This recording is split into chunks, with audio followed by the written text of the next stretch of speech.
सोलापूर न्यूजमध्ये आपल्या सगळ्यांचं स्वागत। महाराष्ट्रातही रेल्वे अपघात घडविण्यासाठी कट रचला गेल्याचे समोर आलं आहे। सोलापुरामध्ये रेल्वे ट्रॅकवर सिमेंटचा मोठा दगड ठेवण्यात आला होता। या सगळ्या घटनांच्या पार्श्वभूमीवर भारतीय रेल्वे प्रशासन अलर्ट झालं असून कारवाई सुरू केली आहे।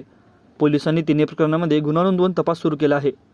उत्तर प्रदेश, कानपूर आणि राजस्थान अजमेरनंतर आता महाराष्ट्रातली सोलापूरमध्येही मालगाडी उलटवण्याचा कट उघडकीस आला आहे। सोलापूर जिल्ह्यातील कुर्डुवाडी स्थानकापासून 1 किलोमीटर अंतरावर असलेल्या रेल्वे रुळावर सिमेंटचा मोठा दगड सापडला। लोको पायलटच्या सतर्कतेमुळे हा अपघात टळला। या प्रकरणी रेल्वेच्या वरिष्ठ विभाग अभियंत्यांनी पोलिसात फिर्याद दिली असून सोलापूर जिल्ह्यातील कुर्डुवाडी रेल्वे स्थानकापासून पूर्वेला 700 मीटर अंतरावर सिग्नल पॉईंटजवळ रेल्वे रुळा हा मोठा सिमेंटचा दगड ठेवून अपघात घडवून आणण्याचा प्रयत्न करण्यात आला असल्याचं सांगण्यात येत आहे। या प्रकरणी वरिष्ठ विभाग अभियंता कुंदन कुमार यांनी अज्ञात आरोपींविरुद्ध फिर्याद दिली आहे। रेल्वे पोलिसांनी दिलेल्या माहितीनुसार बुधवारी रात्री 8:30 वाजण्याच्या सुमारास कुर्डुवाडी रेल्वे स्थानकापासून 700 मीटर अंतरावर पूर्व दिशेला असलेल्या एका ट्रॅकवरती अज्ञात व्यक्तीने सिमेंटचा मोठा दगड ठेवला। लोको पायलट रियाज शेख आणि जेई उमेश इलेक्ट्रिक रेल्वेच्या ओव्हरलोड फायसच्या देखभालीसाठी टॉवर वॉर्नला सोलापूर इथून कुर्डुवाडीला घेऊन येत होते।